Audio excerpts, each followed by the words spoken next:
매주 금요일은 제11대 경기도의회 의원들과 함께 골목길 민생 현안과 그 대안을 짚어보는 시간입니다. 민생의회.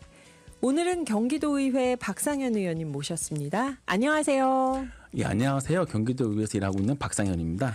네, 박상현 의원님께 명함을 받았는데 정말 독특한 게 보통 의원님들 명함을 보면 앞에 얼굴이 있잖아요. 근데 의원님은 이름이 써져 있는 그 선거운동 점퍼를 입고 인사하는 뒷모습이에요. 이 명함을 받은 분들은 의원님 등하고 뒤통수를 봐요. 굉장히 독특한 명함인데 이렇게 만드신 특별한 이유가 있을까요? 이거 드리면서 항상 이제 초심의 마음이죠. 항상 선거운동할 때 찍었던 사진이었거든요. 네. 그래서 이제 드리면서 항상 초심의 마음으로 섬기겠다고 하는 생각을 항상 가지고 있습니다. 그래서 이렇게 인사를 하는 머리 숙여서 인사하는 사진으로 그렇구나. 그럼 이거 받으시는 분들이 굉장히 잊지 못할 것 같은데요. 신기하신 분들도 덜어 계세요. 저도 명함 받고 지금 깜짝 놀랐습니다. 처음에. 그래요. 우리 박상현 의원님은 지금 어떤 상임위에서 어떤 활동하시는지 오늘의 기후 청취자분들께 간단하게 소개해 주신다면요. 저는 현재 경기도 의회에서 일을 하고 있고요. 네. 그다음에 이제 상임위는 기획재정위원회에서 일을 하고 있습니다. 그다음에 이제 올해만큼은 이제 예산결산특별위원회에 소속이 돼서 이제 의정 활동을 하고 있고요. 네, 딱 거기까지. 그래요. 기획재정위원회 소속이시니까 저희가 좀 여쭤보고 싶은 게 내년 예산안에 보니까 기후위성, 기후펀드 이런 기후 예산 사업이 들어 있더라고요. 그 기후위성이 이게 예산을 사용해서 띄울 만큼의 어떤 효과가 있으니까 띄우는 걸 텐데 이게 어떤 방식으로 정책 수립에 도움이 될까요? 일단 기후 위성을 띄워 올리려고 하는 것은 명확한 목적이 있습니다. 그것은 경기도민에 관련된 이익을 위해서 띄워 올리는 거거든요. 그다음에 혹시 아시겠지만 이게 오늘의 기후라고 하는 프로가 이제 기후 위기 이런 이쪽이잖아요. 이 기후위기가 닥침으로써 이제 탄소 배출권이라는 걸 이제 구매를 해야 되는데 우리나라에서는 경기도가 가장 탄소 배출권을 많이 구매를 하고 있습니다. 그 금액이 한 1조 좀 넘는데요. 정말요? 예. 문제는 이제 그게 다 이제 기업들이 사야 되는 것들이거든요. 그런데 이제 수도권으로 묶인 현재 상황에서 이제 인천과 경기, 서울이 이제 이 탄소 배출권, 탄소 배출량에 따라 이제 매겨지는 건데 이게 간접적인 데이터를 통해서 적당하게 나누는 거예요. 예를 간접적인 데이터로. 예를 들어서 차량이 몇 대인지, 공장이 몇 대인지. 이게 그러다 보니까 이제 때로는 이게 더 많이 과금될 수도 있고 또 적게 과금될 수도 있겠고 이런 문제가 있어서 그럼 좀 더 정확하게 측정을 통해서 하자라고 하는 논의가 좀 됐었고요. 그러려면 이제 위성을 띄워서 이제 측정을 해야 되는데 여기서 반대되는 의견들도 있었습니다. 예를 들어서 기존에 띄어져 있는 위성의 사진을 구매를 해서 사용하면 되지 않겠냐라고 그런 하는데 생각할 수 있을 것 같아요. 그 비용이 만만치가 않습니다. 왜냐하면 이게 인공위성에서 이제 찍어서 구매하는 그 비용이 한 장당 한 600만 원 정도 하거든요. 정말요? 예. 그래서 이제 한번 우리 경기도 전역을 커버하는 사진을 구매하는데 한 10억 정도가 듭니다. 이 어마무시한 돈이 되는 거죠. 그러네요. 예. 그래서 실제로 위성을 띄워 올린다는 것이 이제 경제적인 관점에서도 이제 훨씬 이득인 거고요.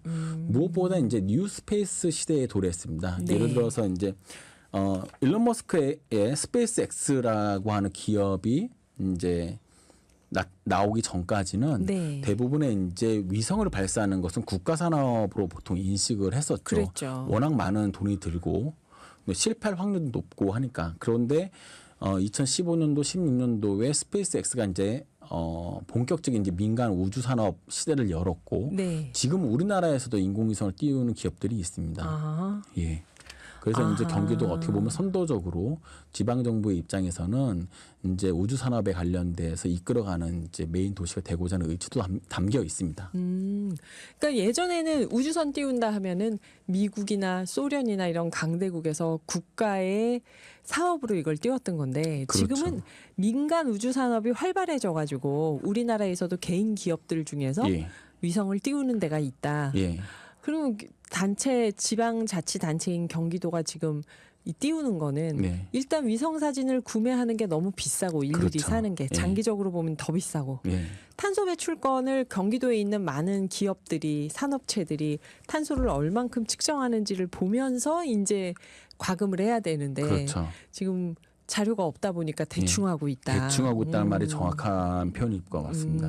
그렇구나. 이게 그 위성을 그래서 띄워가지고 어느 기업이 얼만큼 탄소를 배출하고 있는지 정확하게 측정을 하는 게 기업들 입장에서도 나쁠 게 없겠네요. 그렇죠. 그러니까 예. 내가 쓴 만큼 내가 배출한 만큼 내야 되는데 지금 그렇지 않다는 거죠. 아하. 제가 봤을 때는 여러 자료 근거에 의하면은 네. 경기도가 좀 손해를 보고 있는 건 확실합니다. 예를 들어서 경기도가 지금 연간 배출하는 탄소 양이 자료에 보면 1억 3천만 톤. 1억 3천만 톤이요. 예, 서울특별시가 5천만 톤, 인천광역시가 3천만 톤이라고 추정을 할 뿐이지. 추정되고 있다. 이것을 정확히 경기도가 정말로 1억 3천만 톤을 배출하고 있는지를 네. 명확하지가 않아요. 그렇군요. 왜냐하면 여기서 저희가 이제 1조씩 낸다 그랬잖아요. 1%의 차이가 100억입니다. 아하. 1%의 차이가 100억인데 예. 이게 그러면 우리 지역은 한 3%가 잘못돼 있다 하면은 300억이 왔다 갔다 예. 하는 거네요. 어허. 그렇다고 합니다, 여러분. 그래서 이제 경기도에서 기후 위성을 띄우려고 하는 건데요. 경기도가 지금 어느 정도 준비가 돼 있고 어떻게 추진을 하고 있나요? 그 내부적으로 이제 업무 보고를 받으면 네. 현재 이제 함께 하는 예를 들어서 경기도가 직접 연구 개발을 하는 건 아니잖아요. 네, 네. 그러니까 기존에 연구 개발을 하고 이제 띄울 수 있는 이제 그 준비가 되어 있는 기업들을 여러 군데 물밑 접촉을 하고 있는 과정인 거고 네. 그러니까 그 위성에 관련돼 저희가 전략적으로 펀딩을 하는 개념인 거죠. 그래서 최소한 그 기업은 경기도만 찍을 건 아니잖아요.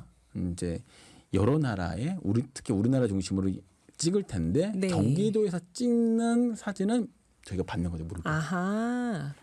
이제 더 명확해졌어요. 네. 아무리 그래도 경기도에서 위성을 하나 띄울 수가 있어? 이렇게 생각하실 텐데 그게 아니라 그 공동으로 사용하는 그렇죠. 위성이겠네요. 예, 저희가 어떻게 보면은 같이 출자를 하는 거예요. 아하. 너희가 기후 위성을 만드는 데 있어 우리가 얼마의 돈을 낼 테니 네. 경기도에서 찍는 사진은 이제 저희가 이제 무료로 받는 거죠. 아하. 예. 이게 그거 말하자면 공유 오피스처럼 공유 위성인 거네요. 네. 어허, 그래요. 그럼 이렇게 우리가 기후 위성에 투자를 해서 위성에서 뭔가 정확하게 측정을 하고 그것으로 단순히 탄소 배출권을 나누려고만 하는 건 아닐 거 아니에요. 이렇게 해서 이제 궁극적으로 온실가스 감축, 네. 탄소 감축, 절감까지 가야 되는 건데 네네. 우리가 이렇게 기후 위성에 투자를 해서 어떤 부가가치가 있을까요? 경제적이건 환경으로건. 일단 환경으로는 대단히 크죠. 지금은 정확히 측정할 수 없다고 말씀드렸잖아요. 네, 기업의 네. 개수가 얼마인지, 그다음에 살고 있는 인구가 얼마인지, 네. 그다음에 가지고 있는 자동차의 보유 대수라든지 이런 것들을 가지고 이제 추론을 하는 네, 네. 상황인 건데 이제 사진을 딱 찍어요. 그러면 찍는 사진에 관련된 측정되는 데이터가 메탄가스라든지 이산화탄소가스거든요. 그럼 어느 기업이 얼마큼 내는지 딱 그 지역을 명확하게 알 수 있는 거죠. 그러니까 당연히 그 지역의 그 기업의 이제 관리 감독이 들어가는 거죠. 아하. 그죠. 그 구체적으로 탄소 절감의 목표량을 정하거나 그쵸. 어떤 지역에 따라서 절감의 계획을 세울 수 있는 거네요. 예. 그래요. 이건 저는 대단히 파급 효과가 클 거라 봅니다. 그러네요. 일단 혁신적이잖아요. 예. 이게 잘 되면 서울이나 인천도 같이 하려고 하지 않을까요? 제가 보기에는 경기도 하게 되면은 네. 우리나라에 있는 수도권에 있는 지방 정부들은 아마 따라하지 않을까. 그러게요. 예. 이거 다 지금 해야 될 일들이잖아요. 예. 아니면 저희가 팔 수도 있을 것 같습니다. 경기도에서 찍어서. 예. 네. 또 한 가지가 이제 다회용기 사용 촉진 정책의 중요성 예. 의원님이 강조하고 계신다고 들었는데요. 어떤 정책들을 제안하셨는지. 사실 저는 다회용기 정책에 대해서는 정확하게 알고 있지는 못했어요. 뜻밖의. 네. 왜냐하면 우리는 지금 다회용기를 사용하고 있잖아요. 집에서 밥을 먹어도 다회용기고 그러네요. 식당에서 밥을 먹어도 다회용기고 최근까지만 해도 저희가 짜장면을 배달시켜 먹어도 짜장면 먹고 바깥에 내놓으면 가져가셨잖아요. 그게 한 15년, 20년 전에 그랬던 것 같습니다. 15년 전. 그렇죠. 근데 이제 언제부턴가 코로나가 되면서 이제 배달 문화가 급속하게 발전이 되고 이제 배달하는 분들의 편의성이라든지 아니면 사용자가 이제 일회용 용기를 원할 수도 있다 보니까 이제 일회용이 급속하게 늘어나서 이제 이게 문제가 됐는데 네. 이것에 대해서 관심을 가지게 된 거는 부천시에서 네. 일회용품이 없는 경기 특화지구 조성 사업이라는 게 있었어요. 부천시에서 했던 건가요? 네. 부천시 담당 이름 공개할게요. 네. 미세먼지 팀의 최정화 팀장님이 저한테 제안을 해주셨어요. 미세먼지 팀의 최정화 팀장님. 네. 네. 그분이 이제 와가지고 이제 경기도에 이 일회용품이 없는 경기 특화지구 조성 사업이 있는데 이것을 하는 데 있어서 같이 협력을 했으면 좋겠다. 네, 네. 그래서 이제 경기도에 이 사업을 만든 곳이 자원순환과였거든요. 네, 그래서 네. 이제 업무 보고를 좀 받고 이거 굉장히 좋은 것 같다. 그래서 이제 그때부터 이제 좀 관심을 가졌고 관심을 가지고 부천시가 준비를 열심히 할 수 있도록 이제 다그쳤죠 이제. 의원님 열심히 다그치셔서. 다그치셨다. 예. 그래서 이제 부천시가 다행히 이제 여러 개 시도군 중에 한 군데로 됐고. 그때부터 이제 다회용기에 대해서 이게 다회용기에 문제가 좀 많이 있구나. 그때 이제 인식을 한 거죠. 인지를 한 거죠. 정확히는 일회용품이 뭐 예를 들어서 저희가 편하게 마시는 그 커피 한 잔. 네. 그때 이제 플라스틱 컵으로 해주잖아요. 맞아요. 이 문제가 있다라는 거 그때 느끼고 몇 개의 다큐멘터리를 보고 나니까 이게 충격적이었죠. 사실은. 그렇죠. 네. 일회용품 다큐멘터리 보면 충격적이죠. 진짜. 충격적이었습니다. 예, 저는 예. 진짜로. 그때부터 이제 관심을 가지게 되었죠. 그래서 지금은 이제 일회용품이 없는 그 경기 특화지구 조성 사업은 부천시에서 4개의 대학이 있습니다. 유한대학교, 부천대학교, 그다음 서울신학대학교, 카톨릭대학교가 있는데 네. 그 대학교 주변에 캠퍼스 그 먹거리가 있잖아요. 거기 중심으로 이제 일회용이 없는 거리를 조성을 하는 거죠. 예. 일회용품이 없는 거리 하면은 커피를 마시러 갈 때나 네. 김밥을 살 때나 네. 뭐 음식물을 사서 들고 갈 때나 할 때 다 다회용기로 사용하는 건가요? 지금은 현재로는 커피. 커피. 현재로서는 지금 커피를 다회용기로 가는 걸로 하고 있고 그러다 보니까 여러 가지 부수적인 것들이 많이 필요하더라고요. 다회용기로 세척해야 되고 그렇죠. 뭐 이런 여러 가지가 있긴 한데 그래도 다회용기로 가는 것이 맞다고 지금 생각을 하고 있습니다. 그러면 이렇게 다회용기 사용 촉진을 위해서 의원님께서 그 일회용품이 없는 경기 특화지구를 부천에 조성을 해서 그걸 해보면서 이게 문제다 하는 걸 알아서 이거를 어떻게 정책으로 제안을 하신 건가요? 아니면 일단 시범 사업으로 하고 있는 현재는 건가요? 이건 시범 사업에 가깝습니다. 그러면 이게 해보니까 지역 경제에 도움이 되나요? 환경엔 분명히 도움이 될 것 같아요. 지역 경제 활성화된다라고 하는 측면은 아직까지는 체감하고 있지 못해요. 왜냐하면 이것을 추진하는 데 있어 불만인 분들도 좀 계시거든요. 네. 왜냐하면 다회용기를 하다 보니까는 실제로 플라스틱 컵 하나에 뭐 싸게는 뭐 90원, 너무 비싸게는 싸죠. 네. 120원씩 하는데 이 편리성을 추구하느냐, 약간의 불편함을 감수하긴 하지만 이제 환경을 우리 미래 세대를 위해서 환경을 생각하느냐에 대한 이슈로 왔다 갔다 하는데 이제 저는 이것이 이제 브랜드화로 가야 될 것 같아요. 예를 들어서 텀블러가 되게 이쁘잖아요. 네. 그러니까 저도 지금 텀블러를 이용하고 있거든요. 항상 가방 안에. 그러니까는 커피를 마셔도 내가 가진 나의 컵을 가지고 그것도 이제 이쁜 컵을 가지고 이제 커피 한 잔 마시고 커피를 주문하고 그다음에 대신 일회용품 안 쓰면은 이제 거기서 이제 절감되잖아요. 거기 절감되는 만큼 더 많이 받을 수 있고 뭐 이런 것들이 있지 않을까. 그런 부분이 있을 것 같아요. 그러니까 다회용기 사용하는 게 좀 세련되고 멋진 걸로 보이도록 이게 브랜드화하는 게 필요하다. 진짜 공감이 가는 말씀인데요. 윤세호님이 박상현 경기도 의원님 처음 뵙게 되어서 반갑습니다. 네. 즐거운 성탄절 보내세요. 예, 감사합니다. 밀라노님, 오늘의 기후에서 젊은 의원님들을 많이 만나니 신나네요. 우주산업은 미래산업이라고 들었습니다. 미래를 관리하는 일꾼을 응원합니다. 그러면서 의원님을 뵈니까 안구 정화가 됩니다. 그렇게까지 네. 얘기를 하시는데 네. 저도 공감합니다. 밀라노님. 그래요. 지난 11월 말에 폭설이 또 있었죠. 그래서 네네네. 경기 남부 지역 피해가 있었는데 부천시도 폭설 피해가 좀 있었죠, 의원님. 그렇게 크진 않았습니다. 크지는 않았나요? 이거는 뭐 제가 생각했을 땐 부천시장의 조용희 시장님이 또 큰 역할을 해주신 것 같고요. 네. 무엇보다 각 동에 있는 자율방재단분들이 새벽 4시부터 나와가지고 그 폭설에 관련된 눈을 치워주셔가지고 대단히 감사했죠. 예. 그래서 단톡방에 그 쌓여있는 눈, 그 다 네. 치운 것들에 대해서 사진을 막 올려주시는데 너무너무 감사했습니다. 동네마다 있는 자율방범대 네. 대원분들이 새벽 4시부터 자율방재단입니다. 죄송합니다. 자율방재단 예. 분들이 새벽 4시부터 예. 야, 이거 진짜 필요하더라고요. 저희 동네는 안 쓸어가지고 그 다음날 참 곤란했는데 예. 네, 저희 음악을 한 곡 듣고 잠깐 쉬었다가 5부에서 또 의원님하고 계속 이어가 보겠습니다. 부천시의 박상현 의원님 함께하고 있습니다. 매주 금요일이죠. 제11대 경기도의회 의원들과 함께 골목길 민생 현안과 대안을 짚어보는 시간인데요. 오늘은 부천시의 박상현 의원님 함께하고 계십니다.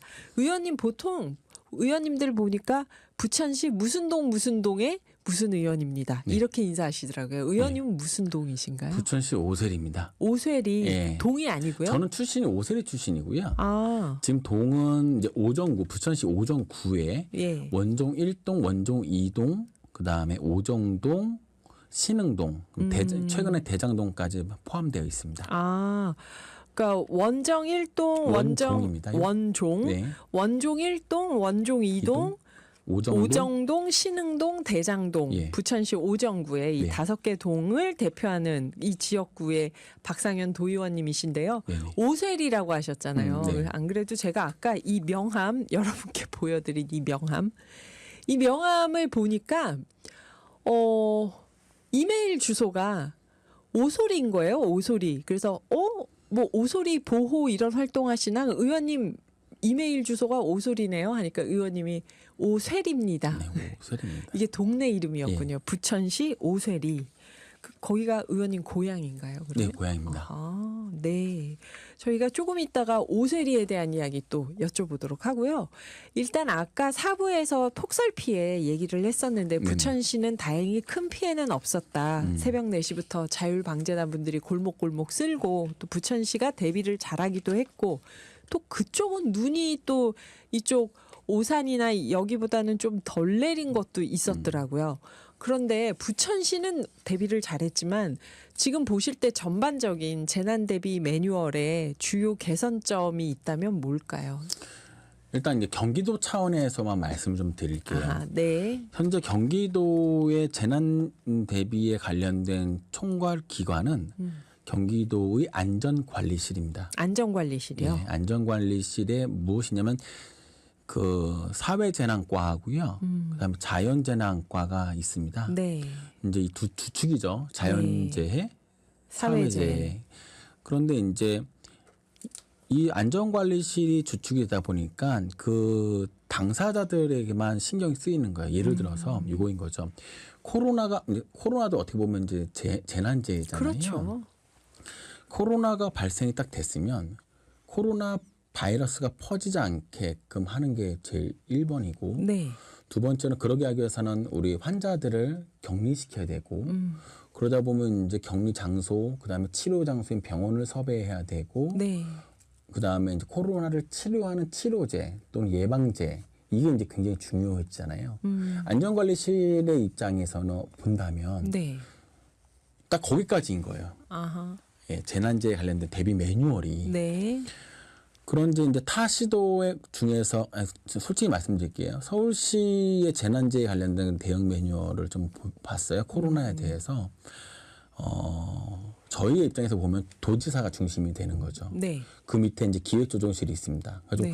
저도 궁금했어요. 왜 기획조정실이 있어야 될까? 안전관리실이 아니라 안전관리실 당연히 같이 하긴 하는데 보니까 딱 격리 치료 재료 확보 거기까지 넘어서서 네. 그러면 사람들이 이제 뭐지 사회적 거리를 두게 되고 그 다음에 약간 통행 금지 같은 거잖아요. 그렇죠. 그렇게 되면은 소상공인에 관련된 문제. 그렇죠. 그다음에 이제 의료기기 관련된 의료 전략 물자 공급에 관련된 문제, 그러니까 유통 공급에 관련된 문제, 그다음에 수입 수출에 관련 통관 문제. 이 문제가 단순하게 환자 병원과 이 관계뿐만이 아니라 우리 사회 전반적인 모든 문제에 관련된 그렇죠. 문제 확대되더라고요. 예. 그러니까 우리 재난재해 매뉴얼도 제가 봤을 때는 그 재해 관점에서 그 중심에 있는 것보다 네. 이것이 2차, 3차로 어떻게 피해가 확산되는지까지를 고려해서 재난재해 대응 매뉴얼을 바꿔야 된다라고 생각을 했거든요. 네. 그걸 보면서. 그래서 앞으로 재난재해가 좀 더 큰 범위, 큰 시각에서 봐야 되지 않을까라는 생각을 좀 하게 됐습니다. 네. 그건 중요한 얘기네요, 정말. 전반적인 비대면으로 사회 전체가 바뀌는 문제였잖아요, 예, 코로나가. 전반적인 재난 대비가 돼야 된다. 사회재난, 자연재난에서 그 피해 입는 지역하고 직접 피해를 입는 사람들만 딱 타겟팅할 게 아니라 미치는 사회적 영향을 파악해서 전반적인 대응이 필요하다는 거죠. 네, 맞습니다. 정확하십니다. 그게 이제 앞으로 경기도가 그렇게 바뀌어야 된다 예. 하고 지금 제안을 하시는 거고요. 예. 재난 대비 매뉴얼을 바꿔야 된다. 그래서 다시 또 오세리 얘기로 가보면 오소리가 아니라 오쇠리인데 지금도 오세리라고 하나요, 그 동네를? 예, 오세리라고 했습니다. 그래요. 근데 행정구역으로는 없어진 거죠. 없어진 오세리. 겁니다. 정확히는 행정구역으로는 이제 부천시의 고강 본동이었어요. 고강 본동. 예, 오세리는 이제 1970년대, 80년대에 사용되던 이제 얘기인데 아직도 버스 정류장 이름은 오세동이라고 되어 있습니다. 그렇구나. 예. 여기에 현안이라고 하면 뭐가 제일 클까요? 일단 이제 비행기 소음 피해가 제일 크죠. 그러니까 오세리의 가장 큰 문제는 비행기 소음이 가장 컸던 지역이었어요. 부천시에서는. 그래서 지금은 사라졌습니다. 2008년도 4월 달 그러니까 제가 이사를 함으로써 거의 마지막 이사한 사람 중에 하나였거든요. 네. 그때를 마지막으로 이제 오세리라고 하는 동네는 이제 지역명만 남고 현재는 지금 몇 개의 운동기구만 있는 빈 공간이 된 거. 나대지가 됐고요. 네. 이제 그 옆 동네 이제 고강 1동과 고강 본동 같은 경우는 아직도 공항 소음 피해로 피해가 있고요. 고통을 받고 있는 분들이 너무 많습니다. 네. 그러면 의원님이 생각하실 때 이 김포공항 소음 문제 이거를 해결하기 위해서 사실 김포공항은 경기도가 어떻게 할 수 있는 게 아니잖아요. 이게 경기도 차원에서 어떤 정책을 할 수 있다고 생각하시는 건가요? 일단은 현재 피해 받는 주민들을 위해서 한국공항공사에서 일정간에 관련된 그 지원 사업이 내려와요. 지원 금액이 내려오죠. 네. 그것을 적정하게 사용되어야 되는데 지금 이제 그쪽 지역구에 있는 도의원과 시의원님들의 공통된 의견은 원래 부천시가 행정으로서 해야 될 일들을 이 주민들의 피해 지원 사업으로 하는 부분이 있다. 아하. 그래서 이 지원되는 금액을 진짜 실질적으로 부천시 행정으로 해결해야 될 것이 아니라 정말 피해 지원을 위한 목적으로 되게끔 가야 된다라고 하는 부분이 좀 있고요. 그다음에 도 차원에서 부천시 또는 김포시, 광명시에 있는 피해 주민들에게 지원되는 사업이 영원이에요. 네, 영원이요. 네, 영원입니다. 네. 그래서 그럼 도 차원에서 가만히 놔두니 아무리 사람들이 그 피해 인구가 적더라도 네. 도 차원에서 따뜻한 정책을 펴야 된다. 그래서 그분들을 위한 지원 정책을 함께 만들자라고 외치고 있는데 실제로 그것이 추진이 대단히 좀 어렵긴 합니다. 네. 왜냐하면 이제 지역적 특수성이 매우 크고요. 왜냐하면 네. 경기도는 31개 시군 전체적으로 봐야 되는데 김포공항 주변에 있는 지역들만의 정책을 펴기에는 조금 부담스러운 것이 일부 하나 있고요. 예. 두 번째로는 그러면 도가 정책을 하게 된다면 어떤 정책을 해야 되느냐에 대한 이슈가 있을 때 지역 주민이 원하는 것과 그 시도의원이 원하는 것과 그다음 경기도가 또 하고 싶은 것과 다 상이하에서 이게 잘 협의가 안 되는 부분이 일부 있습니다. 그렇지만 의원님이 보실 때는 공항공사에서 피해 주민들에게 지원되는 것들을 온전히 피해 주민들을 위한 그분들이 원하는 쪽으로 이 비용이 사용돼야 되고 네. 부천시에서 행정으로 할 수 있는 걸 그 비용에 전가하지 말고 경기도 지원이 현재 영원이니까 어떻게든 좀 더 지원할 수 있는 방안을 찾아야 된다고 네. 보시는 거죠. 네. 그래요. 그럼 의원님 어릴 때 그러면 집이나 친구들하고 놀거나 학교에 있을 때 비행기가 이렇게 지나갔나요? 랜딩 기어가 보이죠. 랜딩 기어가 바퀴가 보였다. 보이죠, 이렇게. 와. 그래서 네이버에 부천 오세리 치시면은 네. 그때 전경이 나옵니다. 옛날에 옛날에 간혹가다 이제 찾아보죠. 2008년 이전까지 네. 있었던 랜딩 기어가 보일 정도면 아주 가까이에서 오갔던 건데. 네, 담벼락이 있습니다. 그럼 어떻게 거기서 어릴 때 성장하시면서 어떠셨어요? 그 재미있으셨나요? 친구들하고 아니면은 우리 동네 너무 안 좋아 막 이러면서 너무 힘들어. 그게 막. 사실 이제 약간 어떻게 보면은 지금 돌이켜 보면 이제 판자촌에 가까웠던 것 같은데 네. 그때 살았을 때는 몰라요. 그럼요. 네, 친구들하고 같이 어울리는데. 네. 그런데 이제 나와서 이제 돌이켜 보면은 이게 지역 주민들이 삶의 환경이 이제 따뜻하긴 했지만은 이제 인프라 쪽으로 봤을 때는 이제 주민들이 피해가 있었다. 예, 있었죠. 아무래도. 예. 그래요. 그 지역 주민들이 정말 우리 동네에서 우리가 만든 의원이라는 애정을 가질 것 같은데요. 오세리 출신 이러면은 오세리 분들이 많이 좋아하십니다. 좋아하실 것 같아요. 또 의원님 이력도 여러분 궁금하시죠? 오세리에서 랜딩 기어를 보던 어린이 청소년이 지금 도의원이 됐는데 어떤 과정을 통해서 됐는지 저희 8363님이 이재성의 촛불잔치 신청해요. 듣고 싶어요. 쑥디님 그러셨는데 노광준 PD님하고 텔레파시가 통하셨네요. 안 그래도 이재성의 촛불잔치를 이런 적 처음인데요. 진짜 선곡을 해두셨습니다. 벌써. 8363님 신청곡 띄워드립니다.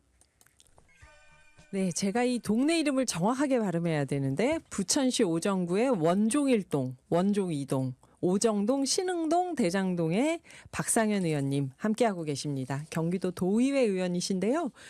오세리에서 어린 시절을 보낸 이야기를 쭉 듣고 다들 그러셨을 거예요. 그 다음에 뭐 하시다가 도의원이 됐을까? 근데 서울대학교에서 생물물리학을 전공하셨대요. 또 카이스트에서 근무하셨고 현재는 고려대 의학 연구교수로 재직 중이신데요. 의원님 이런 경력이 너무 화려한 거 아닙니까? 그런 얘기는 많이 듣습니다. 네. 예. 그래요. 그러면 생물물리학 전공하실 때는 과학자가 되려고 하셨을 거 아니에요. 그렇죠? 네, 맞습니다.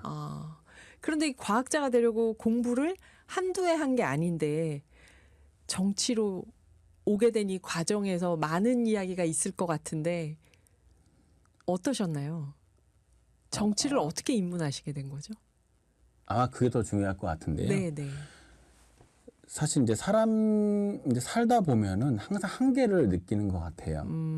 예를 들어서 선생님이 되고 싶어서 이제 서울대 사범대 물리교육과를 들어왔는데 내가 교수가 좀 되고 싶었어라고 해서 이제 자연대학교 물리학과 석박사를 가게 되면서 공부를 더 하게 되었죠. 네.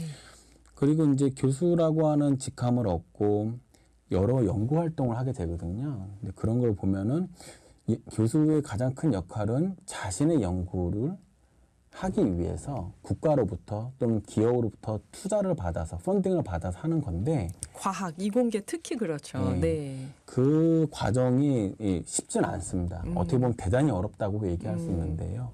근데 뭐 과기부, 뭐 산자부, 뭐 복지부, 뭐 기재부, 국회까지 이제 활동 영역을 넓히는 그 과정 중에서 이제 뭐 제 개인에 관련된 연구를 위해서 뛰기도 하지만 그 기관에 관련된 연구를 위해서 뛰기도 하거든요. 그런 과정 중에서 이제 저희 지역구의 서영서 의원님하고 이제 만나게 되었고 그 만나는 과정 중에서 이제 또 좋은 사업들 이렇게 만들었어요. 같이 함께. 예, 그러다가 이제 서영수 의원님이 정치를 해보는 게 어떠냐라고 이제 권유를 해주셨고 이제 많은 고민을 하다가 한번 해보자라고 생각을 했습니다. 아, 그러네요. 이공계에서 연구하시는 분들이 연구비 펀딩 중요하고 또 그게 이제 실제로 구현되려면은 어떤 프로젝트로 행정기관하고 같이 하는 일들이 있는데 거기서 박상현 의원님, 그러니까 그때는 박상현 강사님이나 뭐 선생님이나 그러셨겠죠. 뭔가 남다르다고 생각하니까 정치를 권하셨을 것 같아요. 지역구 의원분이. 본인의 매력이나 장점이 뭐였다고 생각하세요? 왜 권하셨을까 갑자기? 아마 일에 대한 집중력이랑 추진력 때문이었을 것 같아요. 네. 예. 그럼 1년 동안 도의회 활동하셨던 거 1년이어도 좋고 지난 뭐 기간 회기 내내 야, 난 참 이 정치하길 잘했다. 과학자마저 안 되고 정치로 오길 참 잘했다. 뿌듯했다는 순간들이 있었나요? 아, 사실 그건 너무 많아요. 예, 너무 많아서 이런 뜻밖의 대답이. 일일이 열거하기는 매우 정말요. 어렵고요. 예. 네, 그러면 그렇게 뿌듯한 점이 많았던 걸로 정치하길 참 잘했다 하고 생각하셨던 어떤 점이 있었을까요? 그건 이제 경기도 전체 차원에서 볼 수 있고 우리 지역구 차원에서 볼 수 있는데요. 네. 이 지역구 현안 사업들이 있습니다. 뭐 네. 예를 들어서 저희 오정구에는 가장 큰 공원이 이제 오정대공원인데 네. 그 오정대공원에 관련된 확장 공사를 하는 데 있어서 막대한 예산이 들어가거든요. 국비도 들어가야 되고 경기도비도 들어가야 되고 시비도 들어가야 되고 네, 네. 이제 거기서 이제 중간에서 많은 역할을 하게 되면서 네. 시비, 국비, 도비를 함께 예. 이제 유치하면서 오정대공원에 관련된 착공공사를 했다는 것. 그걸 포함해서 진짜 많은 사업들을 저희 지역구 서영석 의원님과 그다음에 저희 지역구에 있는 손준기 시의원님과 구전별 시의원님과 함께 주민분들과 함께 했다는 게 대단히 조금 좋죠. 느낌이 많이 좋습니다. 아. 그냥 경기도 차원에서는 최근에 이제 통과한 인공지능 행정 조례안이요. 이게 어떤 걸까요? 아, 이 조례안 원래 제목은 인공지능 정부 구현에 관련된 조례안인데요. 네. 정부라고 하는 것이 법령 용어도 아니고 그 다음에 약간 모호함이 있기 때문에 이제 행정으로 바꾼 케이스인데 이제 수정 가결이 됐거든요. 네. 사람들이 그러니까 경기도 또는 이제 경기도 내에서 많은 업무들이 단순 반복적인 업무들이 굉장히 많습니다. 네. 그 단순 반복적인 업무들을 찾아서 그걸 자동화시켜주는 사업들을 진행을 하고 있는데 이 조례를 만들기 위해서 시범 서비스를 했어요. 네. 그래서 올해 7개 시범 서비스를 했는데 이제 담당 이제 과장님하고 면담을 했는데 네. 100분이 걸리던 것들이 10분이 걸리고 있다. 아하. 그 시간을 절약하는 것이 너무 크기 때문에 네. 이거를 연속적으로 그러니까 연속성을 가지기 위해서 이 조례를 같이 만들었죠, 사실은. 아, 그러면 그게 일종의 행정 혁신일 텐데. 예, 행정혁신. 아껴진 시간만큼 또 다른 민원에 더 집중할 수 있으니까 그렇죠. 공무원분들이. 그러니까 그러니까 도민들과의 그런 스킨십, 터치, 스킨십이 더 중요할 것 같고 그다음에 도민들에게 더 중요한 정책을 만드는 게 더 중요한 것 같습니다.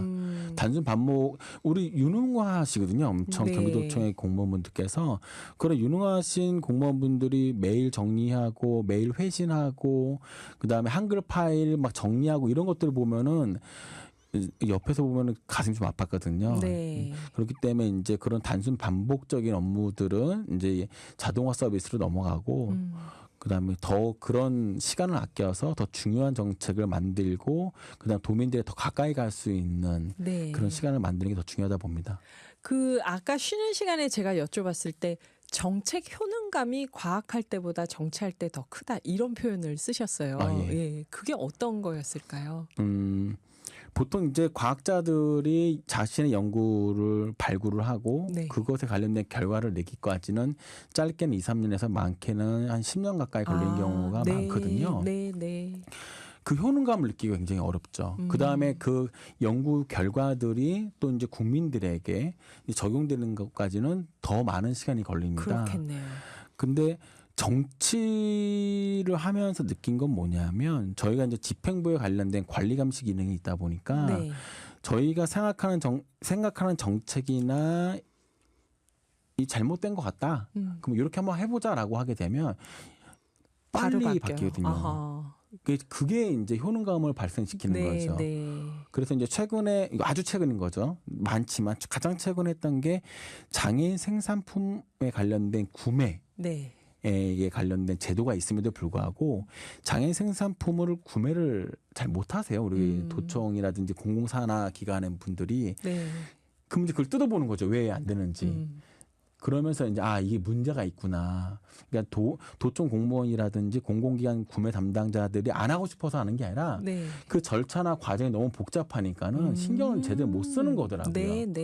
그러니까 이제 이 부분에 대한 이제 교육을 만들고 그다음에 절차에 대해서 이제 예시안을 드리고 이제 이런 것들을 일반인들이 그거를 제안하게 되면 이게 잘 안 됐거든요. 그렇죠. 게시판의 민원 중에 하나죠, 그냥. 예. 아하. 근데 이제 제가 직접 가가지고 이제 인사드리고 이게 중요하고 그다음 에 전문가 모시고 그다음에 그 대화의 장을 만들어 주시면 그때 거기까지가 제 역할인 거고 그 후에는 이제 공무원분들이 훨씬 더 이제 유능하게 일을 하십니까? 그 다음에 이어서 야 이렇게 정책 효능감이 있는 직업이 의원이다, 정치인이다 이런 말씀은 진짜 새겨들을 만하네요.